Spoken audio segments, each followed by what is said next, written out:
MLG Pro YOLO Swag Dragon EWSGHY here, hijacking Zachary's channel for a Bloodborne video, Bloodtinge build. This is my Bloodtinge build slash skill. Really big character, soul level 120.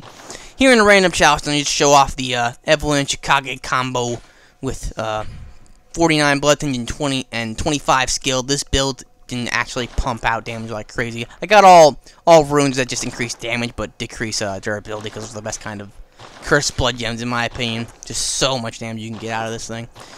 Chicago overall is a really swift weapon with a good move set. Got my personal effects and my gestures all sorted out. So put the light on so that way we can illuminate this dark place. We're in a East dungeon. This is one of the dungeons that a German spy showed off. And we're just here to smash some random enemies and kick ass and take names and just smash it just so you can see how much damage you can get out of this thing. This is a depth 5 dungeon, by the way. These guys are not going to push over. Because we're still level 120, we can absolutely smash them. Yeah, even without the Bloodtinge bonus, this weapon can pump out damage with 25 skill. And like here, one-handed without the transformation, that's just raw skill damage, and that's a lot. Whereas here, we switch the Bloodtinge damage, ping, one shot. These guys are pretty much pushovers, they're just random trash enemies, but still, it shows you just how fast this thing can stack up damage. Set up to 49 vitality, so we actually got good survivability too, even though it's eating away at our health.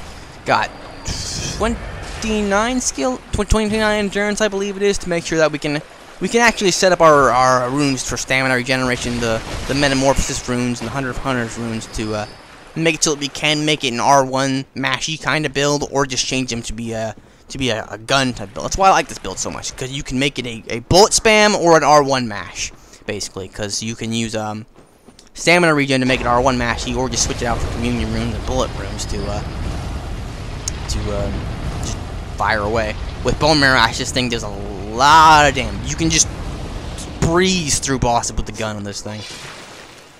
But you can also melee, and it will do horrible things to enemies, one-shotting things to oblivion. But this particular enemy is really, really weak to bullet damage. A lot of enemies in Bloodborne just don't know how to handle bullets and Bloodtinge damage in general, so their physical resistance is just kind of lackluster against the Evelyn. And the actual boss fight against that enemy is pretty easy, because you can just stun lock him with bullets. And then, yeah, we can lock the boss. And here I'm going to take the shortcut by jumping through this little trap area.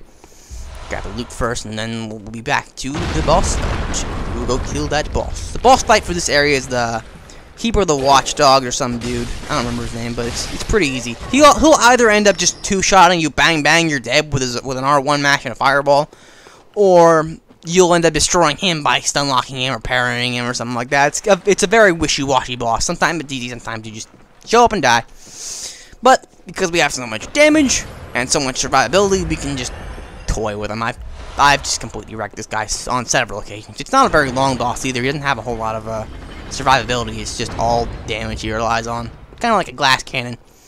But yeah, the reason I went with 120 on this build is not for the PvP standard. It's just because it's like I've had a 120 in Dark Souls, 120 in Dark Souls 2, and etc. So I wanted to make one here. If you want to make it a little bit more a lower level, just take off some of the vitality or maybe a little bit of endurance, whatever you find less important. You can just copy the build and make it do the same damage at a lower level.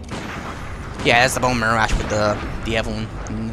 It shoots so fast you can get parries, but I really don't even need to parry him. He's just so predictable an enemy. Eventually, I will end up getting the repulse and then just R1 mashing to make his health bar go bye bye. Look at that, over 5,000 damage from bulleting.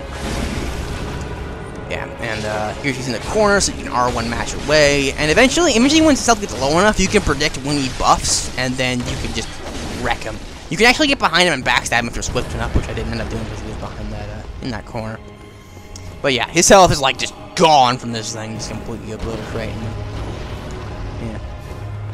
What other runes do I have? I recommend using a communion rune if you have a level 5 communion rune for bullet-based boss fights, because some boss fights do get easier if you just make blood bullets and just fire away until it goes away. Here we're gonna cut out the loading screen and head back to the Hunter's Dream, and then just show off all the chalice dungeons we're in. This is here's the glyph for the chalice dungeon if you want to end up doing it yourself. It's a pretty simple dungeon. There's a few tough enemies in there. Well, just see that for yourself.